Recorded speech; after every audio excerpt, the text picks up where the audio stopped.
Very good evening to all of you. On behalf of Auditing and Assurance Standard Board of Institute of Chartered Accountants of India, I welcome you all in today's 93rd CP program organized by AASB of ICI. Today, AASB of ICI is organizing webinar on audit of internal financial control over financial reporting. In order to tackle this very important technical session, we are having with us our learned guest speaker, C.A. Sharda Kevasaraji. So, on behalf of AASB of ICI, I extend my heartiest welcome to you, ma'am. Welcome, ma'am. We are having with us our Honorable Vice Chairman, C.A. Vishal Doshi ji, with us. So, I request C.A. Vishal Doshi, sir, our Honorable Vice Chairman, sir, to please start the proceedings as well as give your opening remarks and keynote address. Over to our Honorable Vice Chairman, sir, please. Yeah, thank you very much, Anilji. Very good evening to all the participants, to the learned speaker, Shraddha and to Anilji and the whole team at AASB. I take this privilege to welcome you to the 93rd webinar or the event of the AASB in this council year. And friends, it is no mean achievement, I would say, that it's in the span of 7 months that we have been able to reach the 93rd program. And in cricket, normally 90s are known as the nervous 90s. But we are confident that we would be able to score a century, most likely maybe in this month of November itself. Friends, I would like to thank each one of you for giving us the due participation and actively participating in the events and webinars of the AASB, which motivates us to keep on delivering more and more for the benefit of our members and fraternity at large. And in fact, I would say we've covered not only just all the standards, but also the engagement standards, the review standards, and also items of the balance sheet, profit and loss account. And in-depth detailing has been done with respect to each and every aspect of the auditing environment, the auditing world.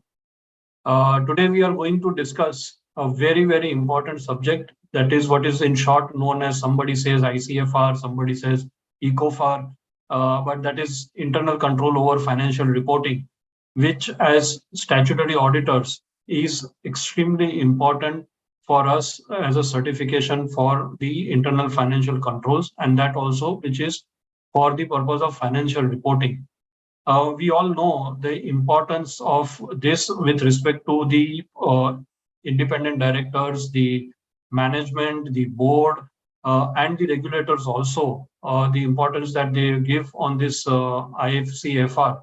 And I would not dwell much in detail because we have a very learned speaker who will take you through the whole nuances with respect to the internal control over financial reporting.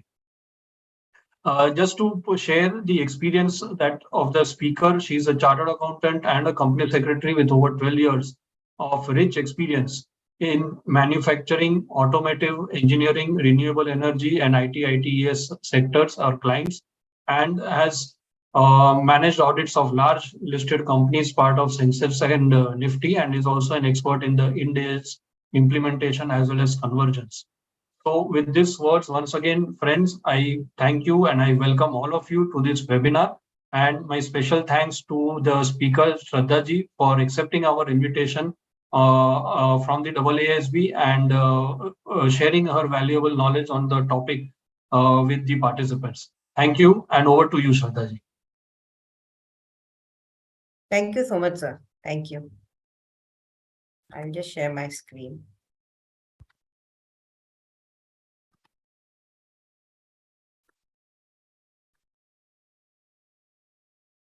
Anilji, is it visible? Hello. Yes, ma'am, it is visible. Thank you so much. Yeah. So good afternoon, I would say rather good evening, all of you, to today's webinar for regarding audit of internal financial controls over financial reporting. So as a brief introduction was already given by Vishal sir, I think the emphasis or the importance of this topic cannot be overemphasized. From a audit committee perspective, board of directors perspective, it is very, very important to have a very strong internal financial controls in place so that the financial statements which are prepared by the entity are free from material misstatements. So in the today's session, what I am trying to cover would be the ICFR or the ICOFR audit journey.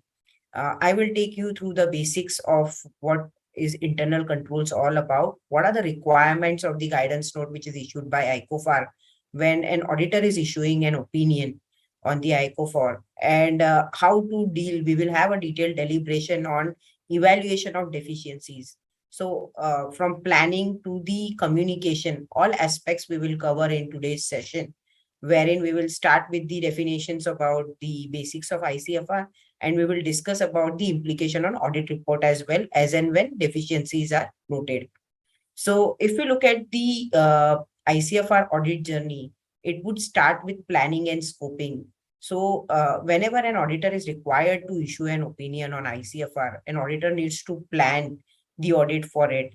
So while planning the audit for ICFR, auditor needs to have a basic understanding of the entity, the basic entity level controls which exist, the ERPs on which client is working upon, need to understand the processes for all the significant processes, perform walkthroughs, look at the RCMs, and then test the controls. Once control testing evaluation is done, control testing and design operating effectiveness evaluation is done, which would form part of the field work. An auditor need to look at the deficiencies or the findings which were noted. And then those needs to be evaluated and a conclusion is required to be drawn, which would be forming a basis for opinion in the audit report, as well as basis which and communication would be made with the management as well as those charged with governance. So we will cover from planning till the conclusion phase of ICFR audit in today's webinar. So let's look at the definition of internal controls. So if we broadly look at the definition of internal controls, it's a very broad definition which is given in SA 315, which talks about providing reasonable assurance to achieve entities' objective about financial reporting as well as effectiveness and efficiency of operations. So basically, internal control covers everything, not only the financial reporting aspect, but as well as the business operation aspect as well. So internal control is a wider definition, and a financial reporting or the ICOFR is a subset of internal controls. So internal controls also covers the business related or the operational, as we generally call it, operational level controls, which are important for a business to operate effectively. Now let's look at the internal financial controls. So now internal financial controls is a subset of internal controls. So basically internal financial controls focus more on policies and procedures which are adopted by the company for conduct of the business, for conduct of the efficient and effective conduct of the business, including adherence to company's policies and safeguarding of its assets. So basically internal financial controls then restrict itself only towards the controls which would have financial implications on the conduct of the business. So I would say it's a subset of the internal controls. And then comes the definition of internal financial control over financial reporting. So if we look at the ICOFR, so as an auditor, we are required to report on ICOFR only. We are not required to report on internal financial controls. We are required to report on internal financial controls over financial reporting. So what is an ICOFR? ICOFR is basically a process which is designed by the company's board or the management of the company to provide reasonable assurance that the financial statements which are prepared by the management are reliable. Those are in accordance with the auditing standards, the accounting standards, basically, which governs the entity, which could be the Indian GAAP or the Ind AS, and the maintenance of financial records are accurate, appropriate, and the transactions are authorized and are in line with the GAAP. So if we look at it, basically, it all revolves around the reliability of the financial statements which are prepared by the management for external purposes. So that is the limited definition of ICOFR. So I would say ICOFR is again a small subset of the internal controls, which is a broader definition. Let's look at the scope and applicability with respect to the ICOFR. Now, from a applicability perspective, internal reporting on internal control for financial reporting is applicable for listed as well as unlisted companies. So it is applicable for listed companies, public companies, and even private companies. There is a threshold which is defined, but if you look at it, largely all medium scale businesses are also covered by those thresholds, and therefore ICFR is largely applicable to large set of private companies as well. Now, uh, if we look at the different requirements of reporting or a mention of ICFR or different onus which has been casted on different stakeholders.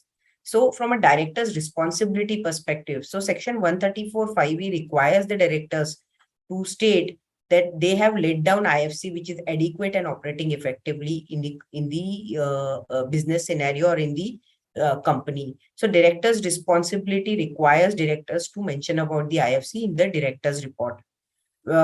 Then director's report also requires to state the details with respect to the adequacy of ICFR or ICOFR. So basically the board report requires to state whether the ICOFR which has been implemented by the entity is accurate and is adequate, I would say rather adequate. Code of independent directors. Now, independent directors, as they play a major role. So, from a listed company's perspective or public limited company's perspective, IDs or the independent directors, they are required to satisfy themselves that the financial statements which are prepared by the management are appropriate, are reliable, and the system on which management is relying for preparation is robust and defensible. So basically, independent directors needs to satisfy themselves, and therefore it is very, very important that a company has an appropriate controls in place to ensure reliable financial statements are prepared by management. Audit committee, if you look at it, all the deficiencies or discrepancies which are noted by auditors are again discussed with the audit committee. So as audit committee is responsible for approving the financial statements, it is very, very important from an audit committee perspective as well to review the ICOFR, evaluate the deficiencies which are noted by management, and to see what corrective actions management would take to ensure that the financial statement preparation process is appropriate and the internal control system itself is strong enough in the company. If we look at the auditor's report, obviously there's a requirement on an auditor to report on the adequacy and operating effectiveness of ICOFR. So basically what I'm trying to highlight here is that there are different regulations, different requirements, which talks about different stakeholders being commenting on the adequacy and operating effectiveness of the internal financial controls. So one is the board members or the directors who are required to report. Another is role of audit committee, independent directors, and the auditor's report, which cast onerous responsibility on the auditor to report on the adequacy and operating effectiveness. So this is regarding the applicability of internal financial controls. Now let's look at the COSO framework or the, I would say the 5 components of internal control system. So the way we will discuss today is we will start with components of internal controls, and then we will discuss about the planning phase, what all is required to be done by an auditor to obtain appropriate evidence. So basically the ICFR starts with the component of internal controls. So if we look at the guidance note also and the COSO framework, which is a global framework available, it talks about 5 processes or the 5 components of the internal control, which includes the control environment, risk assessment part, monitoring, information communication, and control activities. If you look at the table which I have summarized here, the control environment is more about the entity level control and is less about the transaction level control. As we move to risk assessment, monitoring, information communication, and control activities, the scope of entity level controls or the bar starts shifting more towards the transaction or the process level controls. So basically, control environment more caters to entity level controls and less caters to the process or the transaction level controls. However, having said that, these 5 components are extremely critical because these would be the component which will lay the foundation or which will display, or which I would say would suggest the tone at the top of an organization and their commitment towards the control environment. So it is very important that an auditor understand these 5 components from an entity perspective and understand whether appropriate entity level controls have been implemented by management or not. Now, let's briefly talk about control environment. So basically, what is control environment? So if I have to very briefly explain the control environment is basically the tone at the top, or the way management looks at the control environment in a particular organization. So basically, if you look at the subset, a control environment is nothing but but an environment which talks about integrity, ethical values, principles, management commitment to ensure that integrity, ethical values are not compromised in an organization, management commitment to competency, organization structure, how is the assignment of authority and responsibility being done by the management? Is there appropriate segregation of duties? Whether there are appropriate HR policies in place, whether there is participation of those charged with governance in the overall oversight of the operations of the entity, whether the management is a control conscious management, and whether they believe in a control environment where breach of any controls is looked at seriously. So basically, these are all the aspects which would somewhere encompass the control environment of an organization. Now, the question would be, as an auditor, how do we evaluate that control environment? So, as an auditor, we need to assess whether the management's philosophy and operating style is appropriate, whether the management is the one which would stand for integrity, ethical values, how is tone at the top, is there any pressure on the undue pressure on the management, how do the board as well as the audit committee look at the financial reporting process and internal controls, how are control lapses dealt with, what is management's commitment towards the control environment. I think those all aspects needs to be evaluated by an auditor by having a lot of different inquiries with different stakeholders, looking at minutes of the meeting, looking at different policies and procedures in place, inspecting different documents. So I think all these procedures are very, very important to assess whether the control environment in an organization is appropriate or not.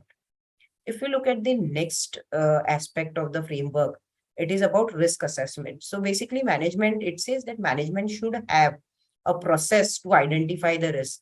Now, there could be different type of risk. Few could be business risk and few could be risk which impacts the financial statements.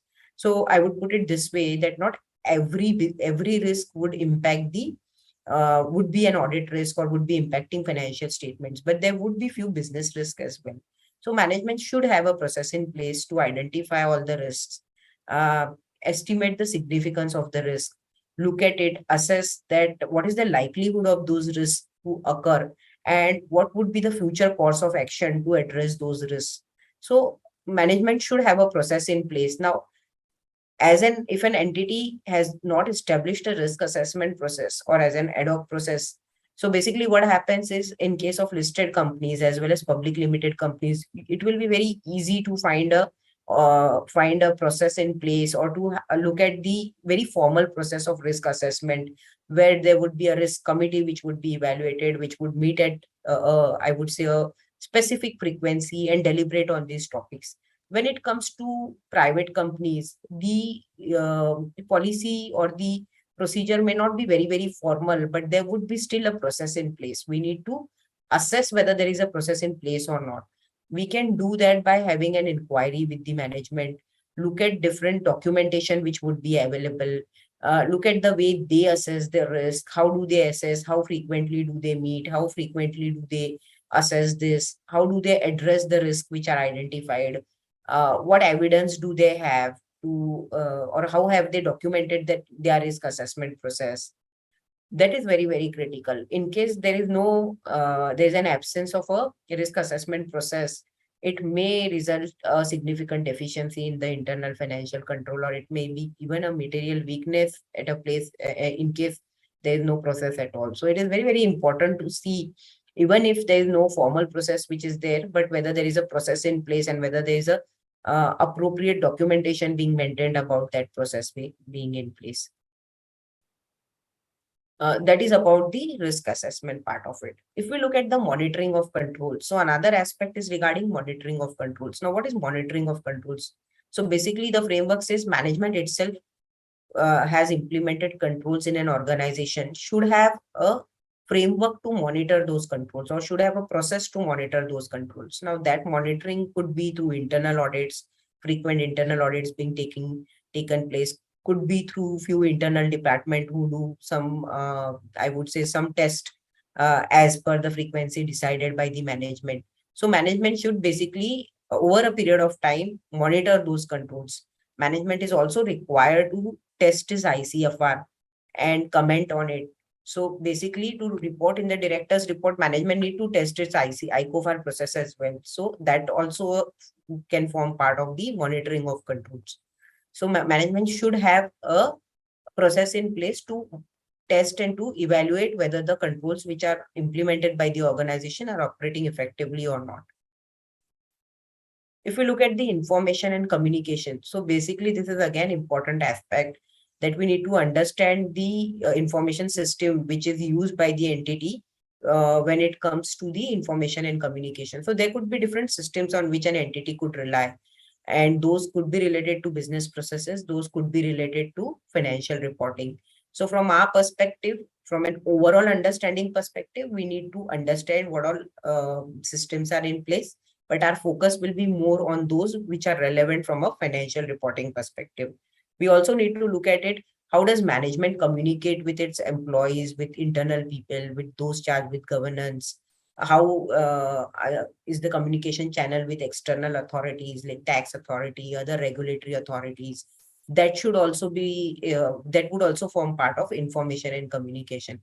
Again, to understand this management, we as an auditor, we should look at the management systems in place and the different, I would say, role or the different ways in which management would communicate with internal and external stakeholders. All that needs to be seen and documented to assess whether information and communication aspect is appropriate or not. Now let's come to the last aspect of the COSO framework, which is control activities. If we look at the control activities, so control activities are basically, these are policies and procedures which are relating to the information processing or which are relating to the controls which operate at a lower level. So if you look at the control environment, it is something which operates at a very high level for an entity as a whole. Control activities are those activities which may operate at an individual transaction level. So example, approval of a PO, that would be a control activity which would be operating at a transaction level. So those activities relevant to audit needs to be reviewed by an auditor. So that aspect is extremely critical. So on control activities, we will come later. We will have a detailed discussion as ICFR audit talks about a lot of testing of controls, etc. So this somewhere will get covered there. So these are the 5 components of the COSO framework or the internal control framework, which is very, very important for any organization to have in place to ensure that internal control framework has been appropriately laid.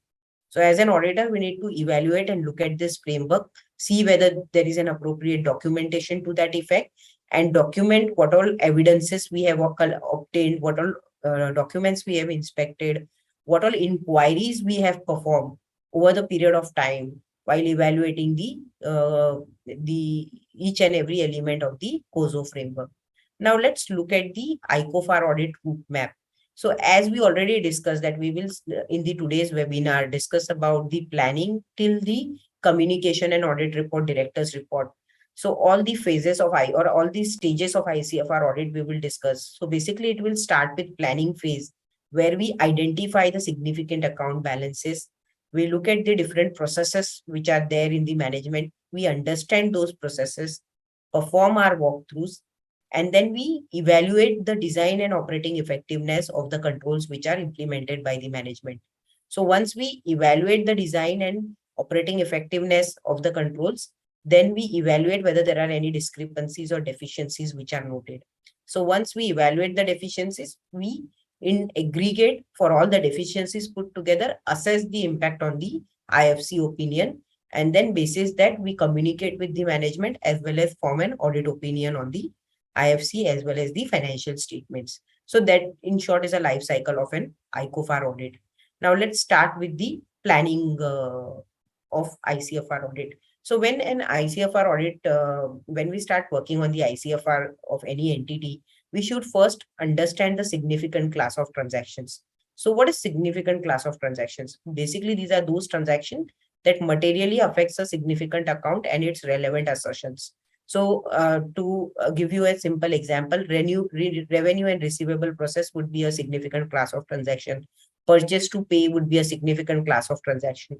So basically, these are those material balances which would significantly impact the financial statements and the relevant assertions. And it would include routine as well as non-routine transactions or non-routine squats. Now, what happens is certain squats like purchase to pay, revenue, those are all routine squats.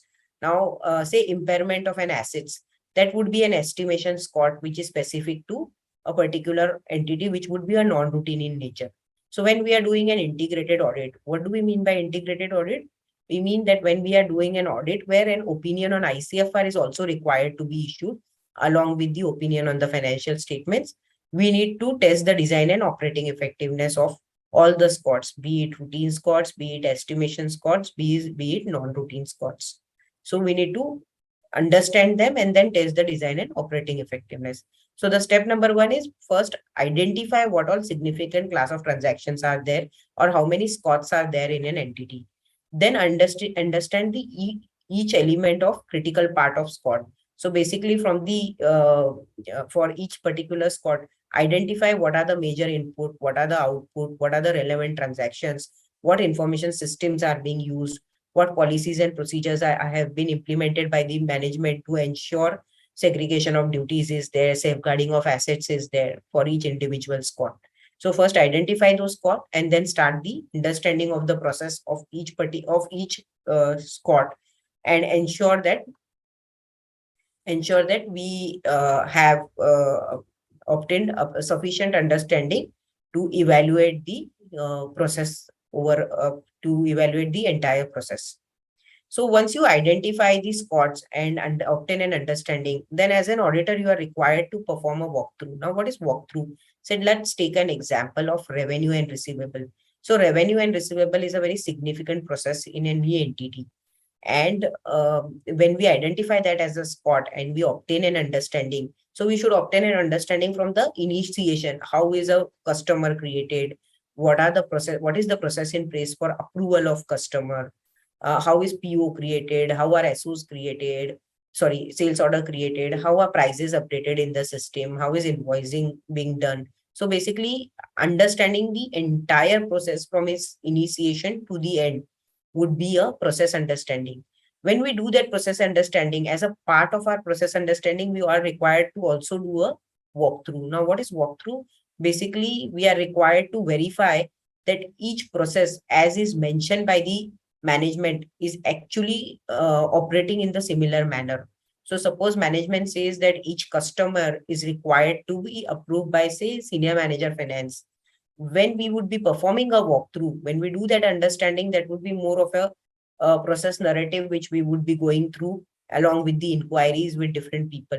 We also need to go ahead and obtain one sample to verify that the process, the way it is mentioned, is also operating in the similar manner. That is nothing but a walkthrough. So basically, we collect at least one evidence from start to end to evaluate that the process is operating in the similar manner in the way it has been explained to us. That is nothing but walkthrough. So how would an auditor do a walkthrough? Auditor, while understanding the process, can look at the evidences, can inspect the document, perform inquiries, observe the process. In certain cases, we can also observe the way the transaction is getting recorded, the way the process is taking place. So all those put together, we could perform our walkthroughs. Now, what is very, very important is when we are performing walkthroughs, it is very, very important that we document the inquiries, we document the inspected documents which have been obtained as a part of the entire walkthrough process.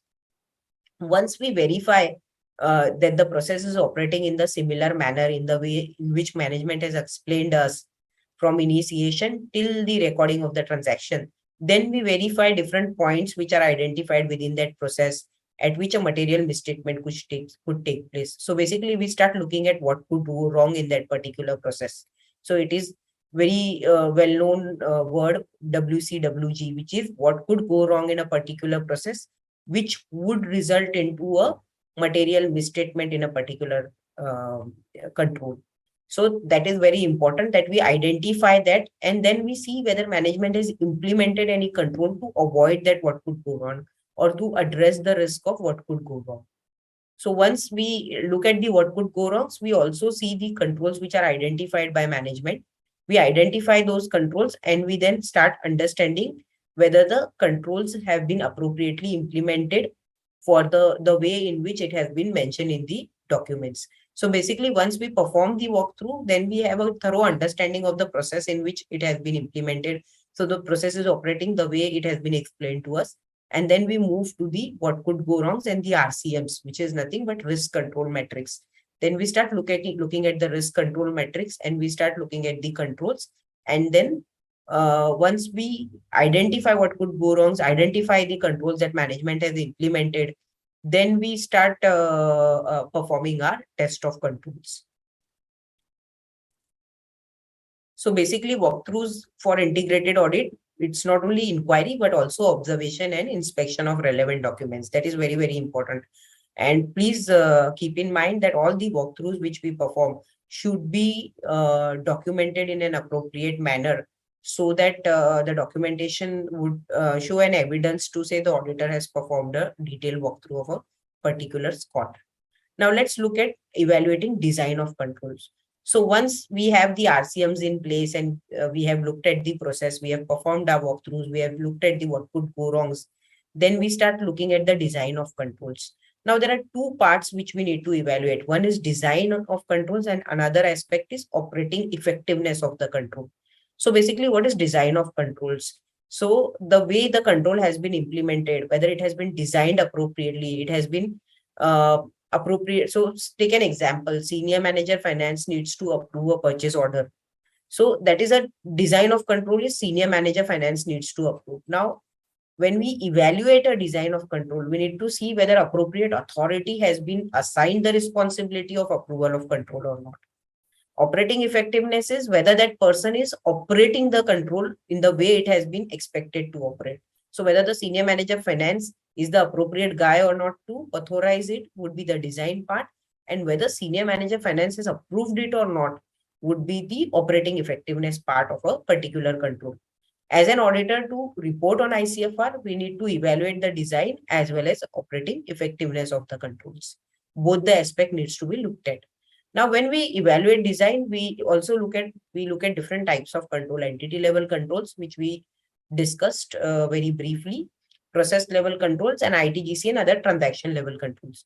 So basically, when we spoke about the COSO framework, the controls which are implemented to ensure that the control environment is suitable in an organization, most of it are entity level controls. So we evaluate the design of also those controls to ensure that entity level controls are appropriately designed in an organization. When we come to process level controls, basically these are control activities which are more likely to be high level processes which are performed by the management and are likely to involve greater aggregation of data. So basically, say revenue receivable, it's more of a process level control. So in case a monthly meeting is held, MIS meeting is held to review revenue, that would be more of a revenue process level control, which would be operating at a more higher level as compared to the transaction level, which would be operating at a individual transaction.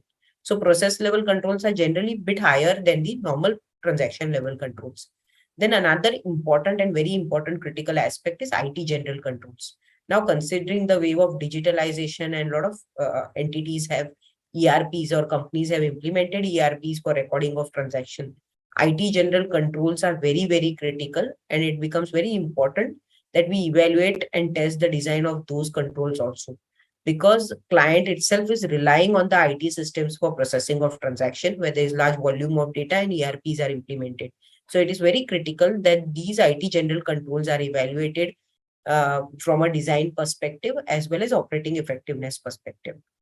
And also information provided by entity IP. We will discuss on IP in the later section, but that is again very important and critical aspect when we are evaluating the design and operating effectiveness of the control. So when we start evaluation of controls, design of control, we start with ELCs. So basically we first look at ELCs, whether management has appropriate ELCs being implemented in the organization, the policies and procedures implemented are appropriate or not. Then we look at the IT general controls, whether the IT general controls of the entity are appropriate, are effective, then IT environment is appropriate. And then we move at once the IT general controls are appropriate, then we look at the application controls. So application controls could be automated controls or could be manual or IT dependent controls. So once the IT systems are effective, then we look at the automated controls. If the IT general controls itself are not effective, then we look at the manual controls and whether there are any other compensating controls which would meet the objective in case the IT general controls are not very effective.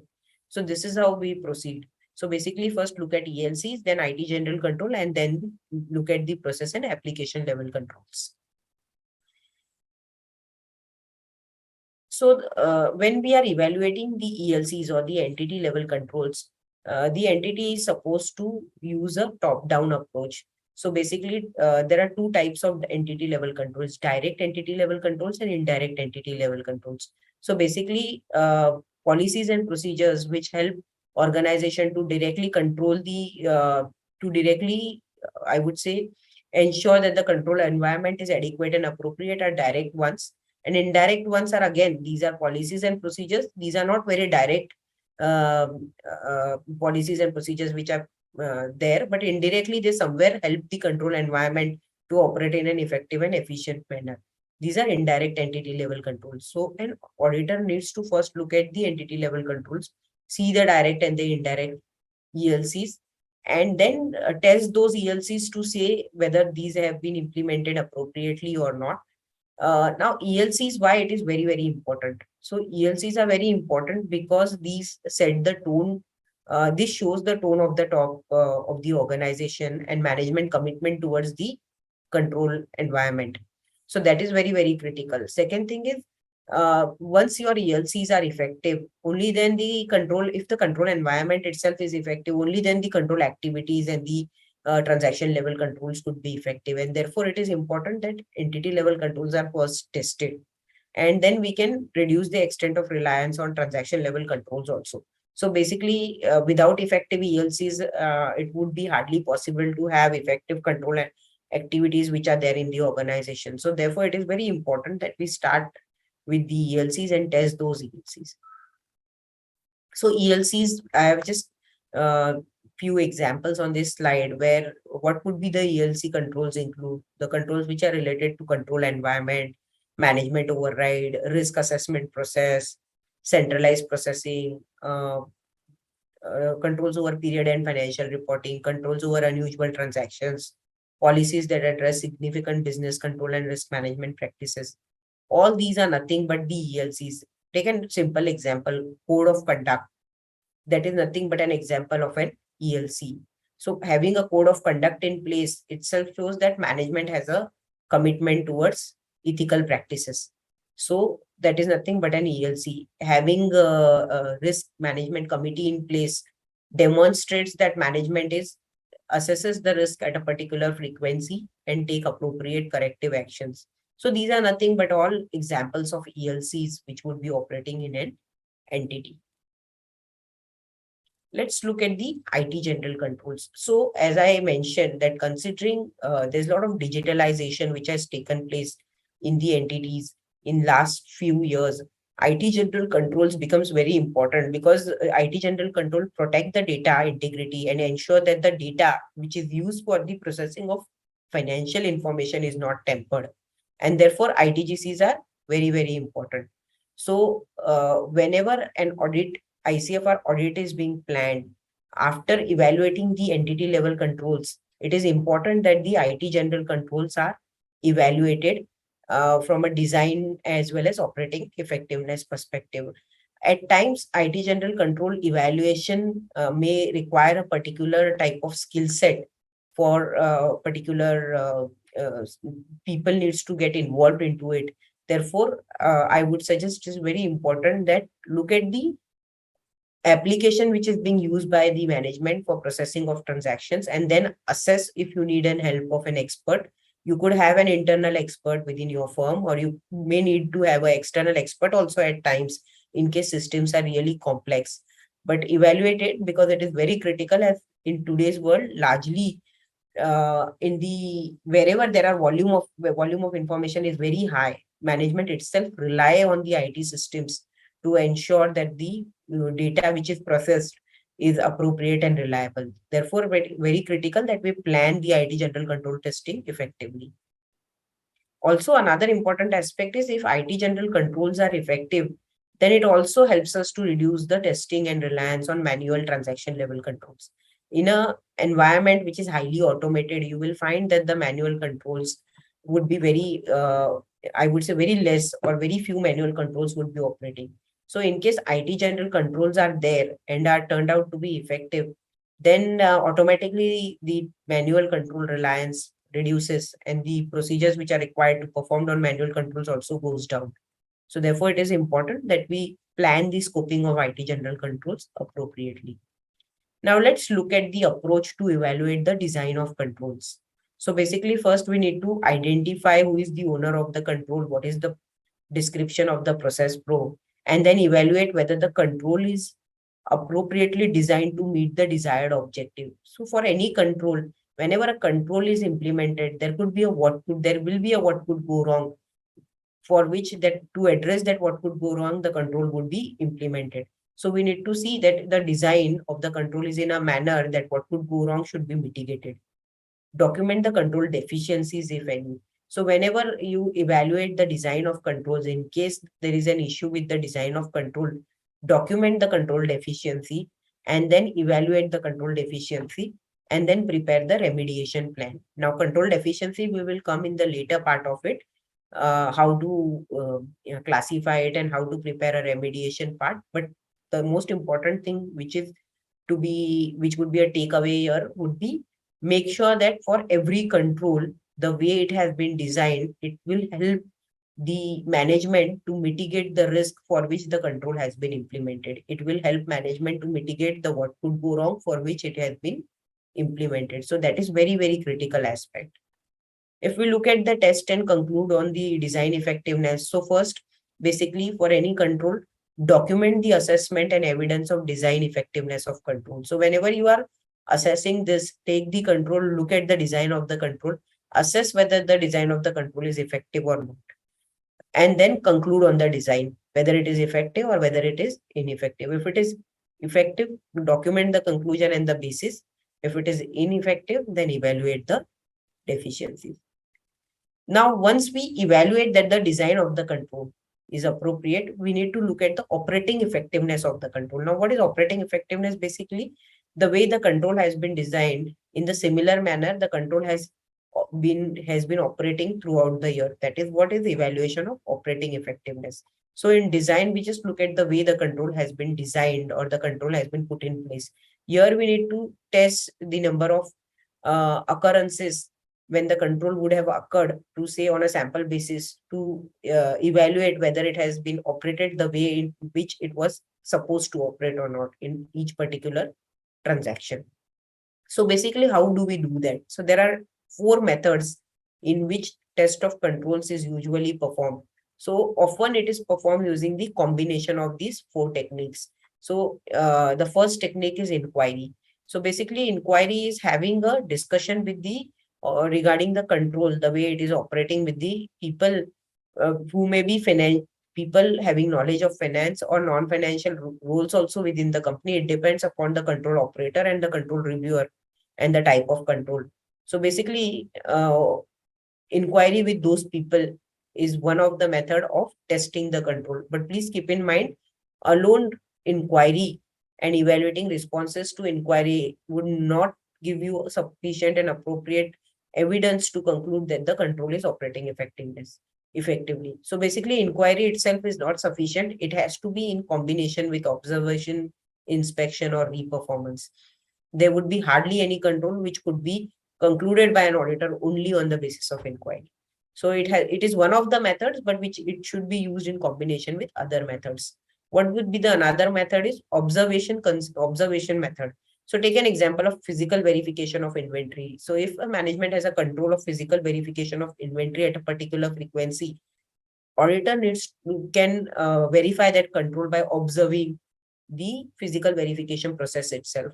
So that would form part of observation. So the technique which would be used to test that control would be observation. Now, what is inspection? So for generally, you will find as and when the control takes place, there would be some review evidence which would be maintained by the control operator, or there would be some evidence in the form of, say, emails, paper form, electronic form, which would be available. Inspecting those evidences would give you appropriate, I would say, appropriate evidence to conclude whether the control is operating effectively or not.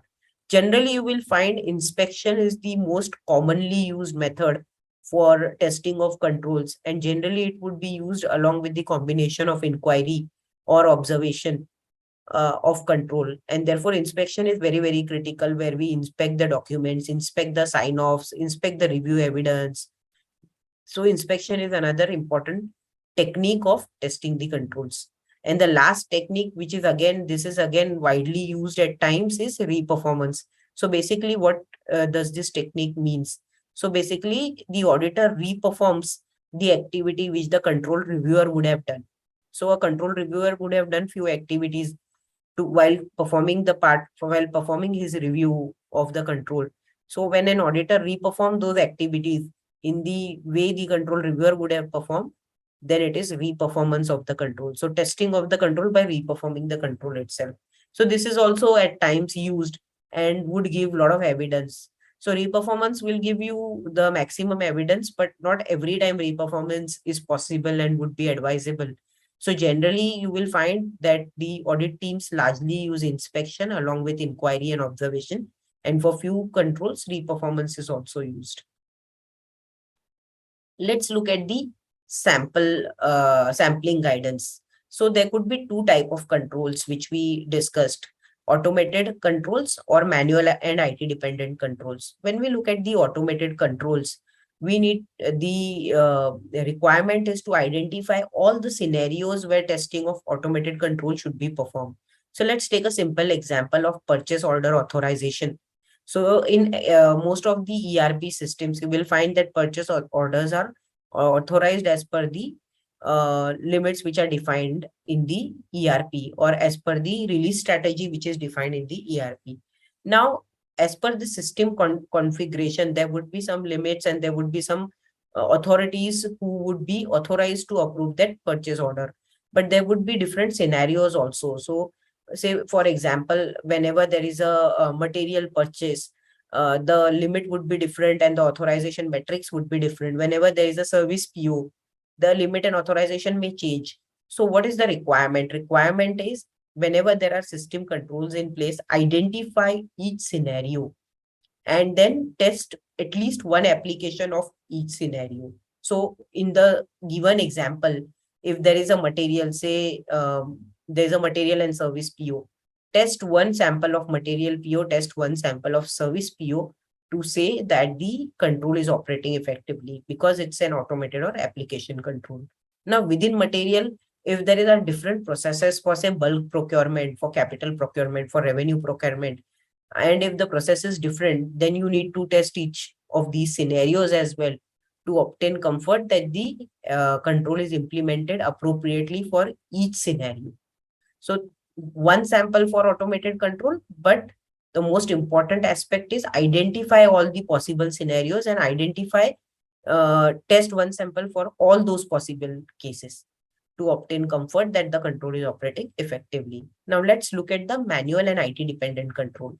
If we look at the manual and IT dependent control, basically the guidance note gives the table of the frequency of control activities and minimum sample, and what is the risk or the level of evidence which we are looking at to be tested for obtaining the comfort. So generally you will find that the sample size would be dependent upon the frequency as well as the degree of the risk which is associated with it.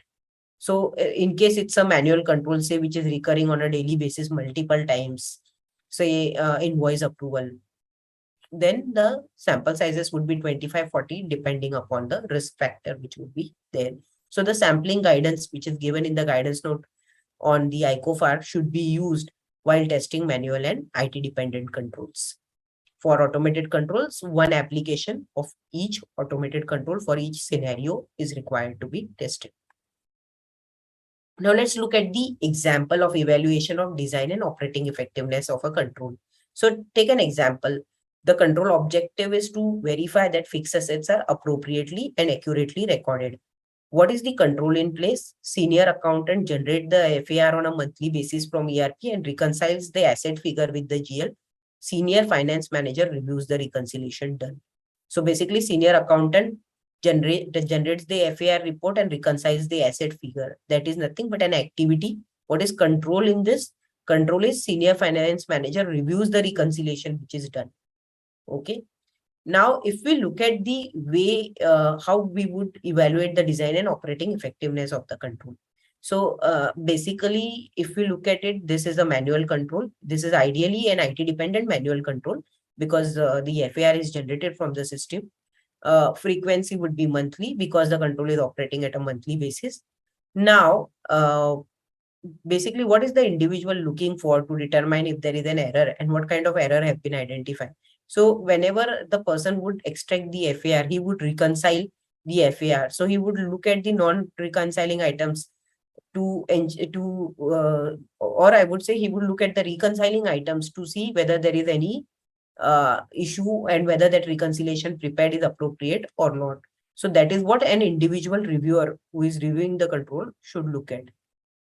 Okay.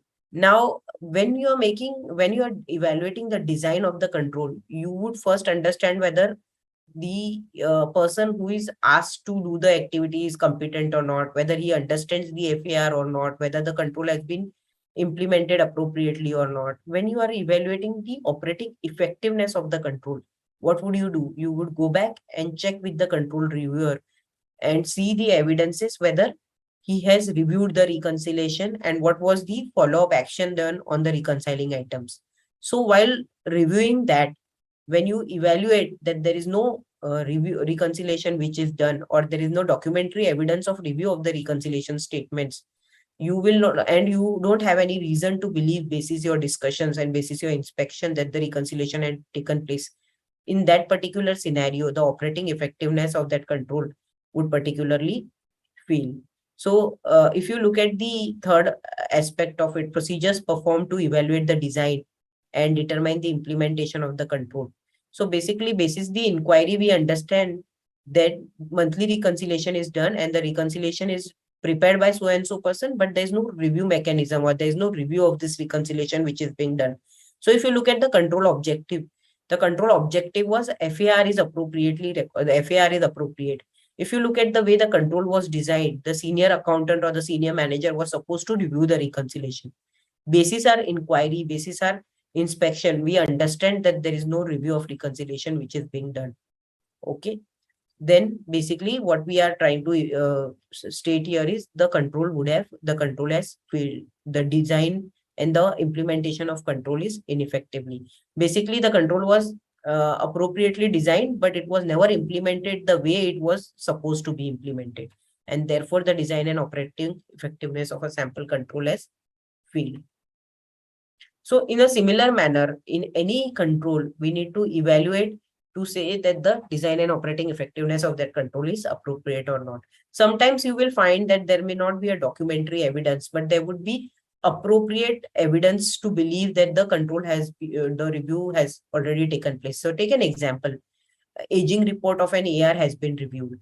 Now the control reviewer may not have signed off and maintained every aging report which has been reviewed on a monthly basis, but there are a lot of follow-up emails on those to say the person had followed up on the elongate item, the resolution had taken place. You can find a discussion between the control operator and control reviewer over an emails, etc. So there could be different mechanism in which a person can demonstrate that the control would have operated, even if a formal sign-off would not be there. even that evidence would be appropriate to be considered, would be sufficient for an auditor to consider to evaluate the design and operating effectiveness. But there needs to be some evidence to evaluate that. So that is very, very critical, that you first assess whether actually the control is operating or not. At times, what happens is it is mentioned in the RCM, but the control is not operating at all the way it has been designed. So in those scenarios, then it's a ineffective control or the failure of control. So now what happens is, so once you do the testing, we looked at the test of controls, wherein we looked at design and operating effectiveness. We looked at a sample where there was a deficiency which was noted, that the FAR was not reviewed by the senior manager itself. Now, whenever you note such type of deficiency, you evaluate whether it's a control deficiency, whether it's a significant deficiency, or whether it is a material weakness. Now, what is the reason for this bucketing? This bucketing is very, very critical because this will have implication on your communication with those charged with governance, as well as your final audit opinion. So whenever you note any deficiency in any control, assess that whether that it is a material weakness, or whether it is an SD, which is a significant deficiency, or whether it is CD, which is a control deficiency. Now, what is the difference between these three? Now, control deficiency, what is a control deficiency? Control deficiency is a deficiency because of which management may not be able to prevent or detect the or correct the material misstatement on a timely basis. Now, what is SD, or whether or a material weakness? So basically, a material weakness is a deficiency or combination of deficiencies such that there is a reasonable possibility that a material misstatement of entities' financial statements will not be prevented or detected on a timely basis. So in case any deficiency is noted, which will result into a possibility of having a material misstatement of annual financial statements, then it's a material weakness. What is significant deficiency? Significant deficiency is also similar, but it is less severe than material weakness. But it is important enough to warrant the attention of those charged with governance. So let's take an example of a item which would form part of control deficiency. So say for an example, management has a control of review of an FAR. Now it's a monthly control. When you are looking at two cases, you find in one of the case that the reconciliation was done, but it was not signed off. It was, or something was lacking in there. You increased your testing and you didn't find any further discrepancies. That would be a control deficiency.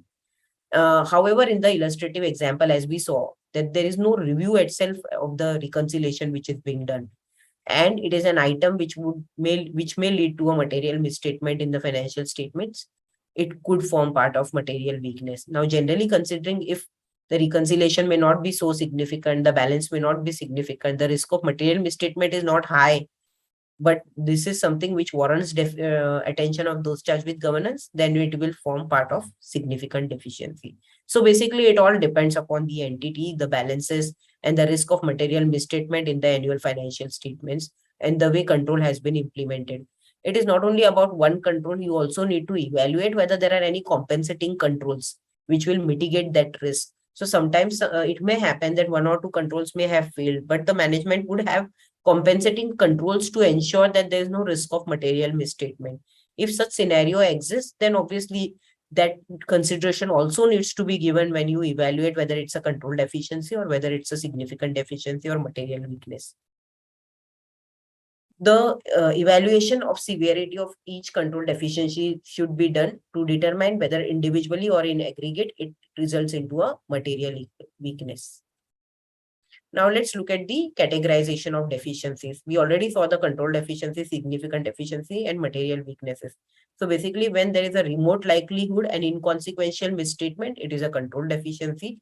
When when it would be significant deficiency, when it is more than remote and more than inconsequential misstatement, then it would be an SD. When it is more than remote and the risk of, and it would lead to a material misstatement of the annual financial statement, it would be a material weakness.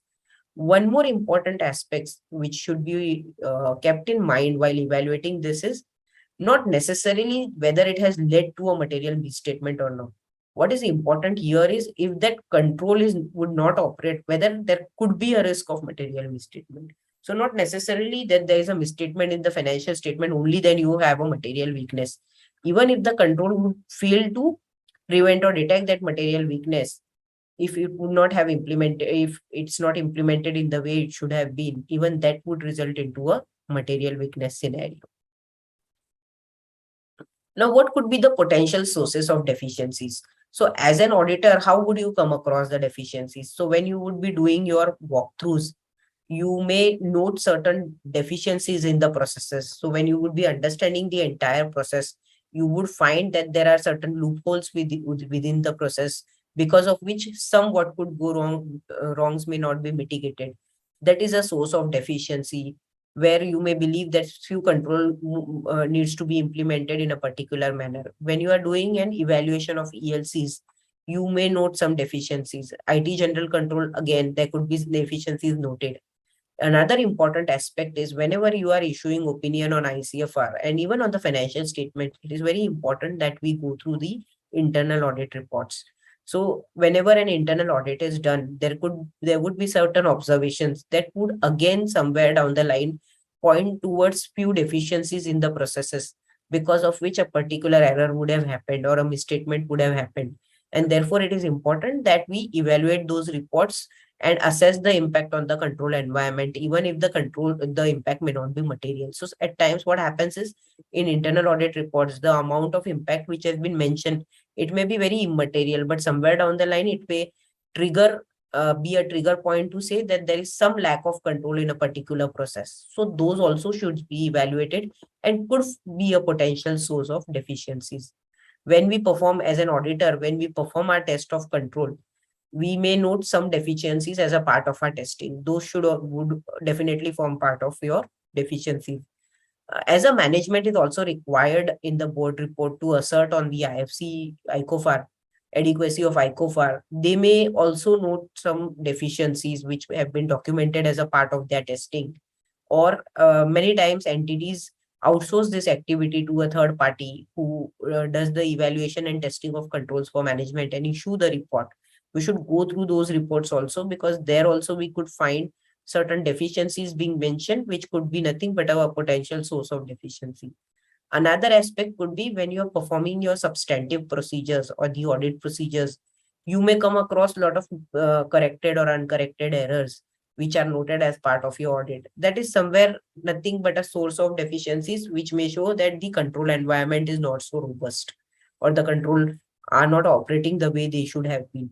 Even whenever an corrected or an uncorrected misstatement is noted, the evaluation of or the impact of that on the control environment and ICFR also should be assessed. Reclassification. So in case you note few very significant reclassification, again, impact should be considered from a controls perspective. Understanding and testing the FSCP. So what is FSCP? FSCP is financial statement closure process. So every entity has a financial statement closing process every month or every quarter or annually basis the size of the organization. We need to understand and test that process. As a part of understanding and testing that process also, we may note certain deficiencies which should be considered. And then obviously there could be other reports also, like service organization reports or any other evidence which may indicate that there is a potential deficiency in particular process. So all these aspects put together, we should accumulate the deficiencies and then assess the impact to say whether it is a CD, whether it is a SD, or whether it is a material weakness. Once we note that, okay, then we also need to look at the remediation testing or remediation plan or severity of deficiency. So once we note all the discrepancies, we evaluate the magnitude and then assess the severity of a deficiency. The severity does not depend on whether misstatement has actually happened, but it depends whether there is a reasonable possibility that the company's control will fail to prevent that misstatement. So irrespective whether misstatement had happened or not, if a control fails to detect a material misstatement, then there is the deficiency of severity of the deficiencies goes up. So for all the accumulated deficiencies, an auditor is required to assess the severity and then also look at the remediation testing. Now, what happens is, as per the ICFR requirement, auditor expresses the opinion on effectiveness of internal controls over financial report as at balance sheet date. So as an auditor, we are required to opine on the ICFR part as at 31st March of a particular year. So in case there is a deficiency which was there, which was noted during the year as a part of your testing or as a part of management testing, IA, whatever it is, if that deficiency is remediated before year end, then even if that deficiency was a significant one, an auditor can issue a unmodified opinion. So basically, if a deficiency is remediated before year end, an auditor can issue an unqualified ICFR opinion. However, what is very, very important here is management should have sufficient time to operate the control to validate the operating effectiveness, and we should also test the operating effectiveness of that control for the which is implemented before 31st March. So what happens, take an example in case of IT general controls. When an auditor had done an interim testing, there were a lot of deficiencies which were noted. Now management has gone back and made sure that all the deficiencies are appropriately addressed before 31st March. So whether an auditor can issue a clean opinion as at 31st March? Yes, subject to management have given sufficient time for the controls to operate, and it can be easily validated that the control was operating effectively on 31st March. So all remediation plans action should not have been taken on 31st March, but say on a due course, say some actions were taken on January, February. So we can look at 2-3 months evidences to say now controls are operating effectively, and then can give a clean opinion to say the deficiencies are remediated before year end. It is very important that remediation should happen before balance sheet date and not before report signing date. So the control should be remediated before 31st March, not before the audit report signing date. Only then it can be considered from an impact on an audit report perspective. Let's look at the assess and evaluate deficiencies. So whenever there are deficiencies which are noted by an auditor, and I think we've already covered this, we need to, as an auditor, look at the type of deficiency and see whether what is the impact of that deficiency from an overall financial statement perspective, what is the severity of the deficiency, what is the implication of it, and then assess its effect on the ICFR. It is not only important that we assess the impact on ICFR, but you also need to assess. So take an example, if a control has failed, you also need to assess the impact on the audit strategy perspective. As considering you are doing an integrated audit, you may have considered an reliance on reliance on controls approach. So once that control fails and there is no compensating control to mitigate that risk, then you also need to assess the impact on the audit strategy so that the substantive procedures which you are performing are appropriately performed, so that the implication on financial statements or the main audit report, the work performed is sufficient to assess the impact, if any, there as well. Now let's look at forming opinion on ICFR. So when an auditor is forming an opinion on the adequacy and internal operating effectiveness of ICFR, what all is required to be done? An auditor should evaluate the evidences which are obtained from all sources like auditors testing, management testing. We also already looked at the potential sources like substantive procedures, any control deficiencies or misstatements noted, IA reports, management representation, testing performed. So all those evidences put together, auditor should be considered and then evaluated to assess the deficiency and then basically assess the impact, if any, on the opinion on adequacy and operating effectiveness. Auditor can form either of below opinions. So basically the opinion on ICFR could be unmodified opinion, which is a clean opinion, could be a modified opinion, qualified opinion, adverse opinion, disclaimer of opinion. So what is a qualified opinion? So if we look at the qualified opinion, in case there is any significant deficiency which is noted, which is material but is not pervasive to the financial statements, then a qualification would be included. What could be an adverse opinion?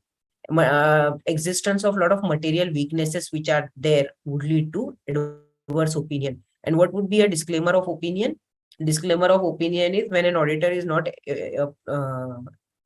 able to opine on the ICFR because the internal control framework has not been appropriately implemented by the management in those scenarios, then disclaimer of opinion would be the ICFR opinion, which would be issued by an auditor. So it could be a qualified, it could be a clean opinion, it could be a qualified opinion, it could be adverse, or it could be disclaimer of opinion.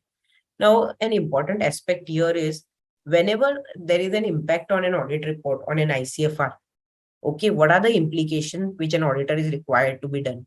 What are the implications on the auditor's report, and what are the processes or communications which an auditor is required to do?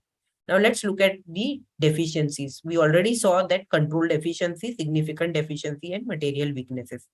So whenever an auditor notes any control deficiency, he is required to discuss it with and communicate it to the management. There is no requirement to discuss that with audit committee or consider the impact in the auditor's report or director's report. So basically a discussion is required with only with the management about the control deficiency, why would it would have occurred, etc. Whenever a significant deficiency is noted, it is required to be communicated not only with management, but with also those charged with governance, which is an audit committee. And however, there is no implication on auditor's report in case of significant deficiency. Once a material weakness has been noted, then and the communication with audit committee is required, as well as there would be impact on auditor's report as well as director's report. So the moment the auditor's report is qualified, director's report will have to explain the matter in greater detail as required under the Companies Act and the director's responsibility statement on that particular aspect. So in case of significant deficiency, communication with those charged with governance is sufficient. In case of material weaknesses, it will result into a qualified audit opinion or impact on the audit opinion. One more important aspect is in case there are continuing failure of control. So sometimes it happens, especially in case of IT general controls, where there are where there are failure of control and it has resulted into a significant deficiency communicated to audit committee. In case that continues and the management fails to take any action on those, then it is important we assess the effect of a significant deficiency previously communicated to assess whether we need to now call it as material weakness or need to have an implication on the audit report. So it's a strong indicator for any continuing deficiency to be counted as a material weaknesses. So whenever you communicate something to management as a part of your communication to audit committee, it is very important that audit committee take appropriate action on it and make sure that those discrepancies or deficiencies are corrected in the next year, so that the continuing deficiencies does not result into a material weaknesses going forward. Another important aspect is impact of ICFR opinion on the financial statements. So now what happens, suppose there is a material weakness which is noted in the ICFR opinion. What would be the impact on the financial statements? So basically it says whenever a material weakness is identified, auditor will qualify the or will modify the opinion on internal financial controls. However, based on the substantive procedures, if auditor is able to gather appropriate, required, and sufficient evidences, then there's no need for a financial statement opinion to be qualified. So main report need not be qualified if by performing substantive procedures, auditor is able to obtain the required level of evidence. However, ICFR opinion will go qualified as it has been classified as material weakness by the auditor. So again, same matter is again re-emphasized here. Modified report on ICFR does not mean the audit report on financial statement should also be qualified. So in case there is a modification on ICFR, there could be a clean opinion on financial statements. However, please keep in mind that the procedures which we perform on financial statements, those procedures needs to be substantive procedures, should be more in from an extent perspective, as we would not be relying on the control. So basically more substantive procedures should be performed, and basis that if we are able to get sufficient evidence, then the main audit report need not be qualified. Also keep in mind, in case the ICFR opinion is clean, So the control assessment is not a replacement of substantive procedures. So what happens is, in case ICFR, you have tested the controls, the ICFR opinion is unmodified or a clean opinion, you can leverage that while performing your substantive procedures. So the level of substantive procedures which you are required to perform will go down, but it will not replace the substantive procedures. So you will still have to perform substantive procedures to opine on your main audit report. The extent could change because of the impact of controls. So this was more about evaluating deficiencies and how the impact should be assessed on the audit opinion of ICFR. Now we will also look at or discuss about other considerations which are important considerations from an ICFR perspective, which would cover the roll forward procedures, IPE, management review controls, multi-location and group audits, and reporting on ICFR in CFS scenario, IT consideration in less complex IT environment.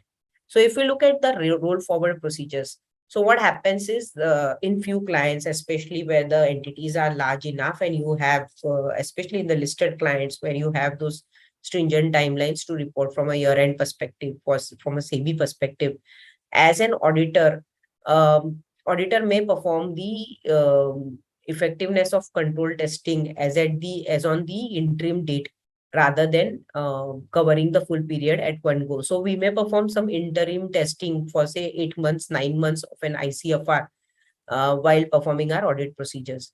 Now, what happens to the balance period? So we have covered, say, take an example of 9 months data.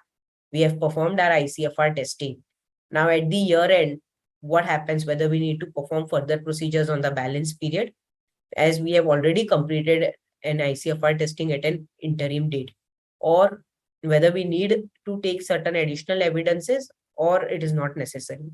So basically, there is a lot of guidance which is covered upon about how much period is appropriate or sufficient. Please keep one thing in mind. The more period you cover as a part of your interim testing, the less roll forward testing is what you would require to perform. So suppose you are covering 10 months, 11 months, the extent of procedures which would be required to be performed as part of roll forward procedures, that would be a little bit lower. The less period you cover, say you are covering only 8 months as a part of your interim testing, more procedures would be expected to be performed over during the roll forward procedures or during the year end. Okay, so yes, roll forward procedures are required to be performed even when you are doing testing of controls at an interim date. The additional evidence that is necessary to obtain the result would depend upon various factors. Now, the question would be what level of evidence we are required. It depends upon various factors. What are the type of controls? What is the risk associated with those controls? Whether you have these are those controls which address a significant fraud risk. What is the length of the remaining period? What type of evidence have we obtained at an interim date? Whether there is any possibility that there has been significant changes in the ICFR or in the control environment and then after the interim date. So basically, in case you have covered a lot of interim period or maximum period, say 10 months, 11 months as a part of your interim testing, the risk associated with those controls is not very high. The length of remaining period is low, and there is no change in the control environment or the control processes, the procedures which you would require to perform would be significantly low as compared to the reverse scenario where the less interim period is covered and there could be the risk associated could be high. So basically, it all depends upon these factors. Only then you basis that you could decide the extent of testing. One more thing which is important is alone inquiry would not be sufficient from a roll forward procedures perspective. Only inquiring with the client to say there is no change in the process is not sufficient. You need to perform some procedures. Say suppose take an example of significant risk. There are certain controls which are addressing the significant risk. Few sample you need to test for the balance period to ensure that the control was operating effectively still as at the balance sheet date. The procedures may not be very exhaustive, but yes, few procedures are required to be performed. Only inquiry would not be sufficient to conclude on the same. Let's look at the IP. Now, what is IP? IP is basically the data which is generated or processed through an IT application. So basically say FAR, which is generated from an system, aging report, editor's aging report, which is generated by an ERP. These are nothing but an example of an IP. Now, why is IP so important? Generally, what happens is whenever there's a data which is generated from the system, which is relied upon or which is used by a control operator and a control reviewer, it is very, very important that that data is complete and accurate in all respect, because that is the data on which a reliance has been placed from an accuracy and completeness perspective, which has gone as an input for a particular control, and only basis that input the output is assessed as effectively. So therefore it is very important that then when there is any system generated data, or say example any spreadsheet data which is used as a basis, that data itself, the assessment of completeness and accuracy of that data has been done. Now, how would a completeness and accuracy of that data would be tested? Okay, to test the completeness and accuracy, so take an example of say aging report. The control is the senior manager finance reviews the data's aging on an say monthly basis. So whenever that senior manager finance is reviewing the data's aging, how has he ensured that the aging was complete, the data was complete and accurate? That is very, very critical aspect which should be documented as part of our control, and which should be evaluated as a part of our control testing perspective. So how can we test that? When we are testing that control, we can go back and test the totals of the data balance to that particular month's trial balance or system and ensure that the data is complete. We can look at some sample parties and say that the data is accurate or not. Now, relying on that IP data is also, a lot of it depends upon the IT general controls. If IT general controls are effective, we can test the IP once. If the IT general controls are not effective, so that means the data integrity could be a challenge. In case of a system data, in those scenarios, IP needs to be tested as many times the IP is generated from the system. So that is very, very important. IT general control environment and its operation is very, very important when it comes to the IP. Also remember that substantive procedures cannot be used to support the opinion on ICFR even for IP. You need to ensure that the IP is complete and accurate whenever you are relying on any particular control wherein a reliance has been placed on an IP, or IP has been used for by a control operator and control reviewer. There it is important that how the control reviewer has assessed the completeness and accuracy of that data, and we assessing the same is also very critical.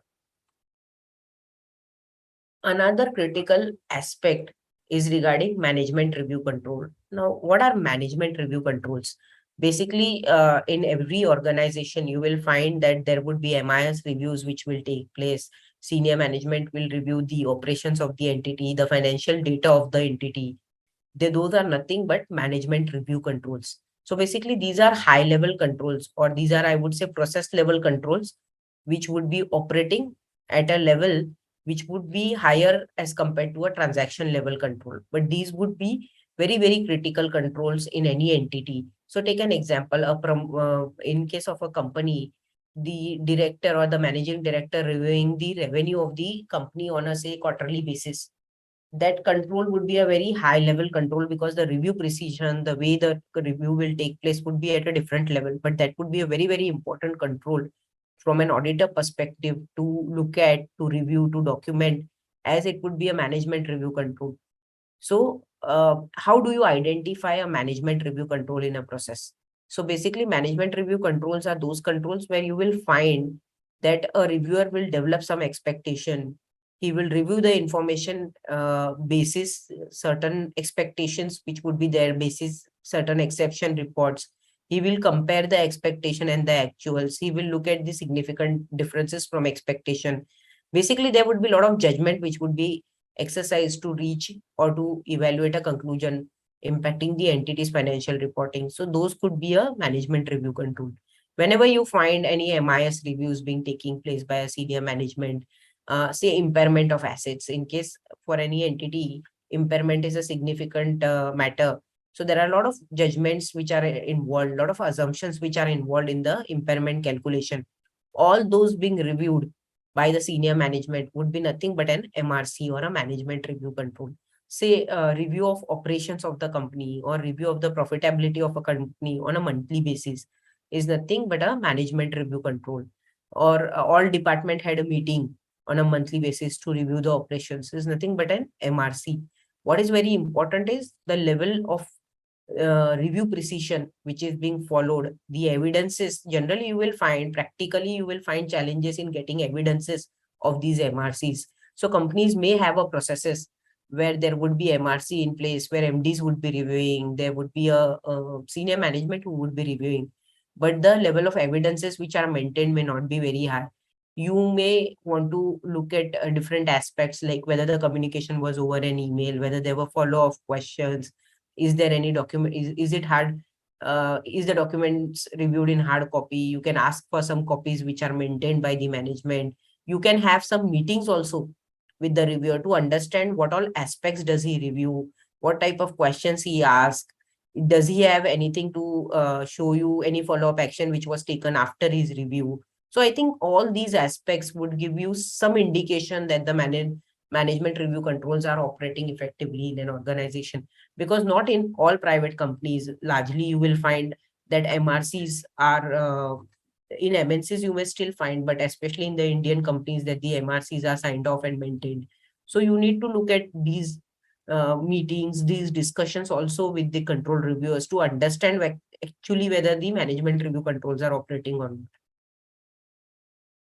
not. Some examples of MRCs may be like monthly comparison of actual results to forecasted revenue. So many companies have the system of following a budget versus actual comparison, which is given to senior management every month on month, along with the variances and reason for those variances. That is nothing but a example of management review control. Review of impairment working. We already discussed this. Since impairment working has a lot of assumptions and a lot of judgments which would be used by the management from preparation of forecast perspective or certain assumptions perspective, this would be again a management review control which would be exercised by senior management. uh, Provision of obsolete inventory, again this could be a management review control where some senior management spends time looking at the inventory obsolescence and necessity of having a provision against those inventory balances. Allowance for doubtful debts, again it could be an MRC, it could be a non-MRC also. It all depends upon the entity and the level at which it is happening, as well as the level of precision. But generally these are all indicators of MRC being there in the organization. Another important consideration is regarding multi-location versus group audit. Now, there are two concepts. One is multi-location audit, one is group audit. Now, multi-location audit is basically where there are multiple physical sites which are not components of the entity or which are not legal entity per se. Say, take an example, company having 10 different depots. It would be forming part of multi-location audit. Group audit, basically, so say company has 10 subsidiaries where there are many components in a particular group, where the financial statement prepared by the management are consolidated and those are included in the group financial statements. Those are group audit. In case of multi-location audit, largely what happens is you will find that the all the processes, all the controls, I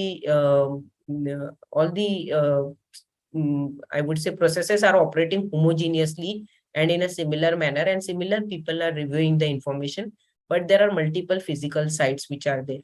In case of group audit, not necessarily the processes would be homogeneous or not, but there would be multiple legal entities whose financial statements would be consolidated or would be included to prepare the group financial statement. That is a scenario of group audit. Now, another point which is important here is how do we assess the impact on consolidated financial statements of regarding the ICFR aspect when an ICFR for components are done by other auditors. So it says that in case of a consolidated financial statements, the provisions of the Companies Act mutatis mutandis apply. That means whatever you do for the standalone financial statements, the present preparation, adoption, and audit of the CFS will also undergo the same thing. So basically, ICFR reporting is applicable on consolidated financial statements as well. In case of components which are included in the consolidated financial statements, and reporting on the adequacy and operating effectiveness of ICFR is required to be done, or it would apply if that component is a company incorporated in India. So take an example, if there is a company, it has 5 subsidiaries, one in India, one in Germany, one in US, so, and others in other jurisdictions. So for subsidiaries or components which are there in other jurisdiction, the ICFR requirements cannot apply. So in those scenarios, those components, ICFR will not apply. ICFR will apply to the components which are there, which are companies which are incorporated in India. Only to those components ICFR requirements would apply. However, having said that, as a group auditor, you also need to assess the control which management has implemented for the preparation of group financial statements. So basically, how does the management review the component information, consolidate that? Controls around that process also needs to be looked after by the group auditor, irrespective of the holding company, irrespective whether the components have the requirements of ICFR or not, because the holding company is a company which is incorporated in India. So the holding company auditor needs to opine on the ICFR for CFS. So he needs to look at the controls which are operating for the consolidation process as well. In case of components which are incorporated in India, which would be included to those cases, ICFR will apply. Accordingly, in case any of the component auditor has modified the audit opinion for ICFR regarding any material weakness which has been noted or which has been communicated to those charged with governance, then as a principal auditor or as a group auditor, you need to assess the impact of the opinion of the component auditor while opining on the CFS ICFR as well. So take an example, there is a subsidiary. The subsidiary auditor has noted some discrepancy in internal control, a material weakness, because of which he has qualified his audit opinion or modified his audit opinion. So in that scenario, as an auditor of the group, of the holding company, while issuing an audit opinion on the CFS, you need to assess the impact of that opinion on your CFS opinion as well. So for an example, I have just included here one example where there was a component. The component is 40 constitute 40% of the consolidated revenue, 50% of the consolidated profit. Modification is with respect to inappropriate accounting principles being applied for revenue recognition. What would a group auditor do? Ideally, in the scenario, it's a significant component. So the group auditor would assess the impact on the CFS, ICFR opinion as well, and appropriately consider the impact in the audit opinion of the CFS to the extent of the component on the particular matter. So basically, the principle here to be kept in mind is the group auditor has to consider the impact of ICFR opinion given by the component auditors while issuing the opinion on the consolidated financial statements. Now, last point for today's session on considerations for less complex IT environment. So what happens is typically in case of private companies, especially the medium scale private companies or the small private companies, the IT environments are not very complex, but clients do have an IT environment and clients do rely on it.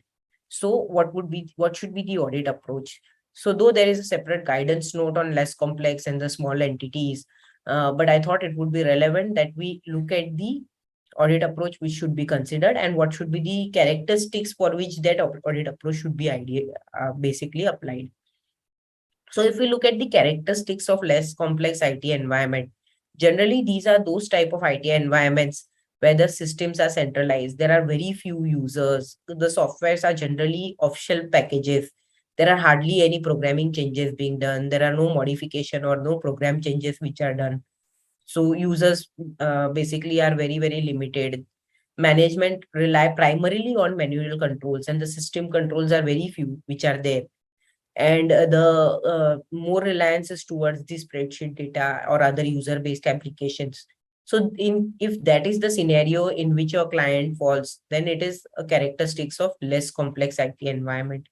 So basically there we can identify the IT related risk by understanding the software, the nature of the software which is being used, how the software is installed, how it is used by the company, whether any changes could be done, whether any modifications could be done, whether it's a standard ERP or whether it has been implemented with certain modifications specific to the company.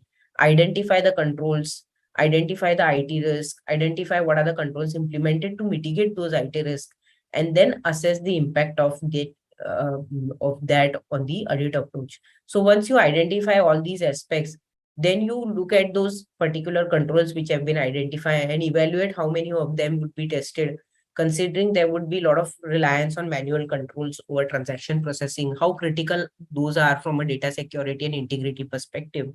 That aspect should be evaluated, and then basically an audit approach should be designed by the auditor for from a other test of controls perspective.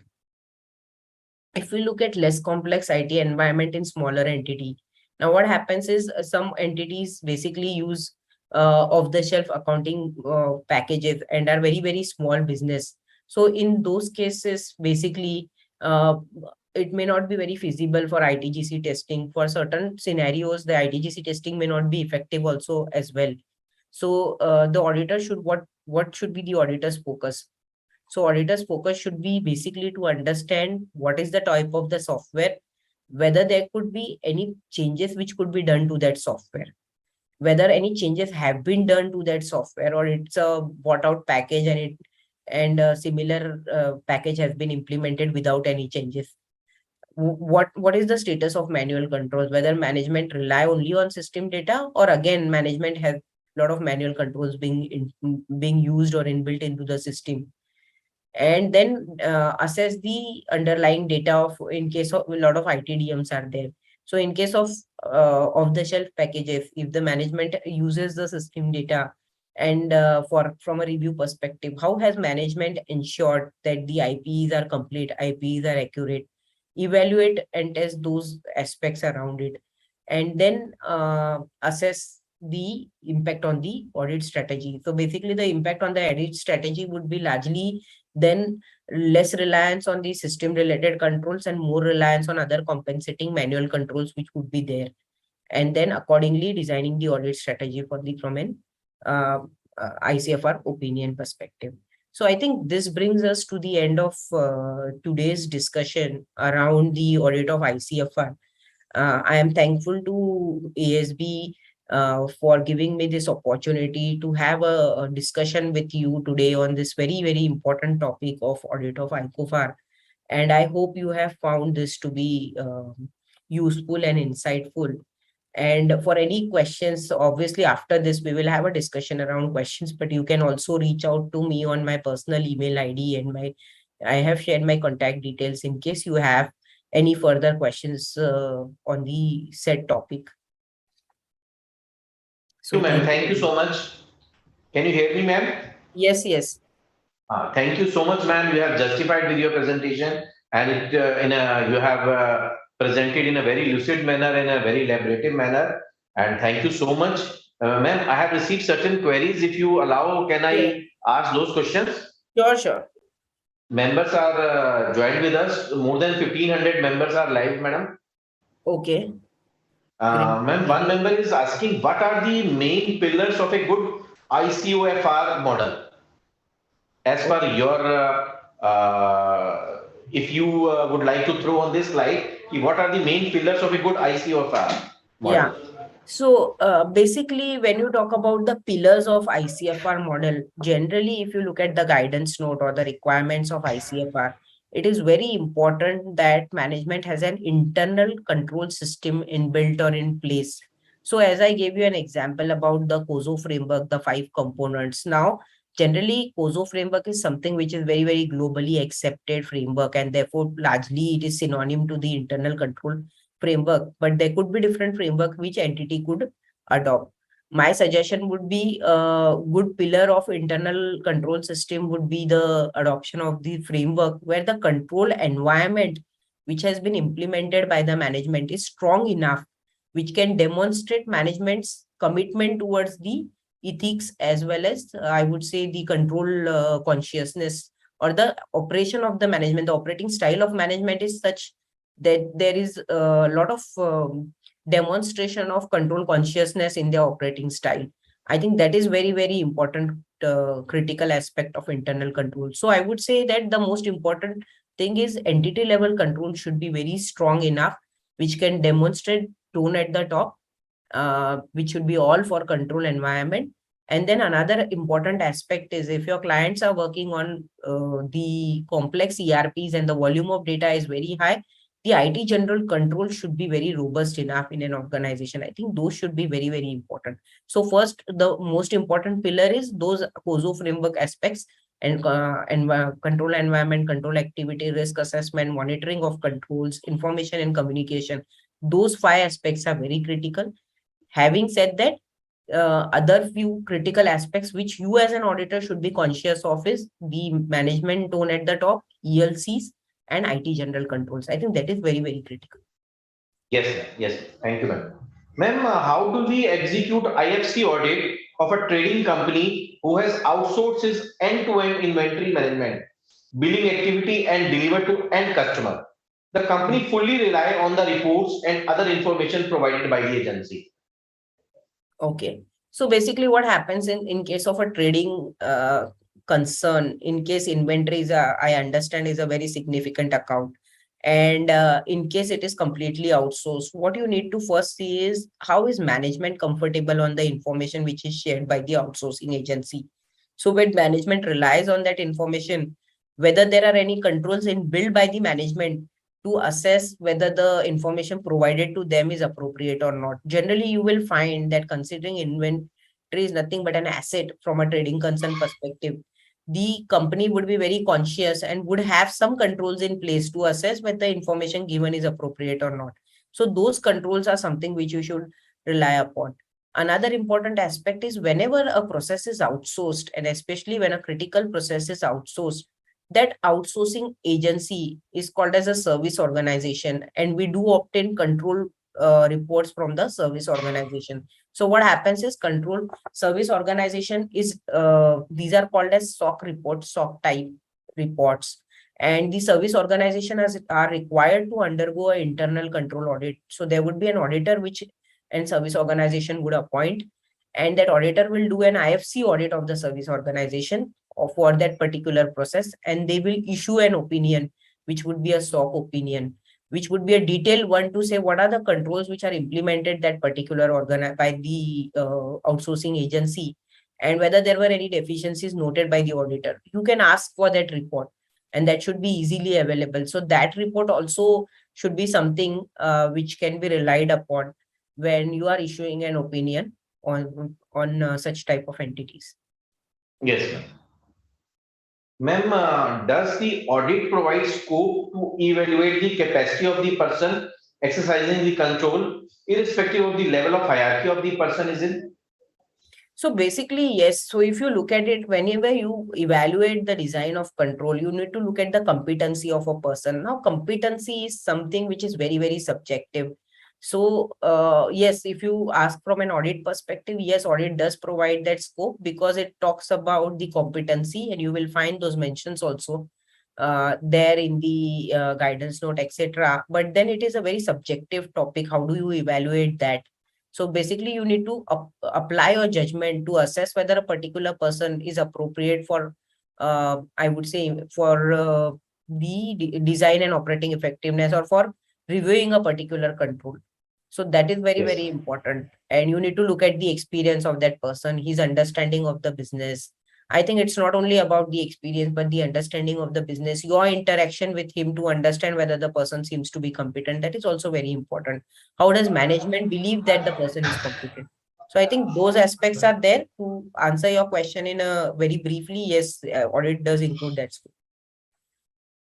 Ma'am, audit of internal financial control over financial reporting is applicable to which organization? Is it also applicable on private limited company? Yes, yes, it is applicable to private limited companies also. So if you see at the applicability of ICFR is applicable to listed, unlisted, and even private companies. So there are threshold of turnover and borrowings which is defined by the MCA. Largely all medium to large private companies are covered into it. Yes. In private limited companies, there are no formal IFS system, but each and every payment is paying approving by the MD only. In that case, how we have to evaluate the procedure and report? So basically, see, generally when it comes to small organizations or small businesses and medium business, less complex businesses, you will find this issue that the number of employees are limited and a lot of there is largely all critical activities are done by the top management, etc. What you need to look at is whether there is appropriate segregation of duty, board of directors are appropriately reviewing the work done by the MD. And so from a payment perspective, fine, it is more of a bank approval which an MD would be doing. But whether appropriate controls are there when it comes to authorization of expenses as and when they are recorded, sales as and when it is made, inventory related balances, data related balances, follow of outstandings. I think all those aspects needs to be evaluated. Whenever there are formal IFC documentation is less, as an auditor, you need to do a lot of inquiries and need to look at different evidences which are available with the management to demonstrate that the process has taken place. What is very, very critical in such scenarios is you need to assess whether segregation of duties are there or not. So at times you will find that there's a lot of issue with segregation of duties. So in case you believe that segregation of duties could lead to a fraud or risk of material misstatement significantly increases, then you need to highlight it to the board of directors. So you can also go through the guidance note which is issued for less complex businesses. I think that covers your that would easily cover your scenario because that's where the less complex businesses have an issue with ICFR. But yes, I think you can, even if there is no formal process and MD is evaluating it or approving each and every payment, I think only approval by MD is not sufficient. You need to do a lot of inquiries, look at the processes, and see what all evidence you can gather to demonstrate that IFC framework is there. And in case you find deficiencies, report those deficiencies. Yes, ma'am. Yes, ma'am. Ma'am, one member is asking to throw light on the role of the internal audit or auditors in designing and implementation and testing of the ICFR. Okay. So basically, if you look at it, an auditor is required to evaluate and test the design and operating effectiveness of the controls. Auditor is not a statutory auditor is not required, is not supposed to have a implementation of controls. Internal auditor, yes, management can take and help of internal auditor to have an IFC framework in place. An internal auditor can help or support management to test those controls as a part of management testing on a yearly basis. From a statutory auditor perspective, we are required to look at the processes. We are required to look at the RCMs which are prepared by management and do a test which is a separate test than the management test, and then provide an opinion. But internal auditor can help, can act as an extended arm of management for IFC. Yes, ma'am. Uh, Thank you, ma'am. One more question, last question for today. Is it right to say that ICFR is a subset of IFC, which itself is a subset of IC? Will the understanding help in determination of the scope of work for testing on ISFOR? Okay. So yes, it is right that ICOFAR is a subset of internal controls, which IFC, internal financial controls, which is itself a subset of IC. Yes, it is right. Internal controls over financial reporting is basically only focuses on controls which impact the balances which are recorded in your financial statement, including the process which is followed for preparation of financial statements. So yes, ICOFAR is a subset of IFC. Thank you so much, ma'am. Now we come to an end. These were the questions. The more questions we will receive through mail, then I will forward the same to you. Thank you so much on behalf of Auditing and Assurance Standard Board. I extend my heartiest thanks towards you for sparing your valuable time. In spite of having your busy schedule and during these audit committees time, and you have spared complete 2 hours, and in the, of course, you have spent so much of time on the preparing of the presentation also, and you have acceded to our request. So thank you so much, ma'am, on the behalf of WSP of ICM. Thank you so much. Thank you so much. Thank you so much. It was pleasure taking this session. Thank you so much for giving this opportunity.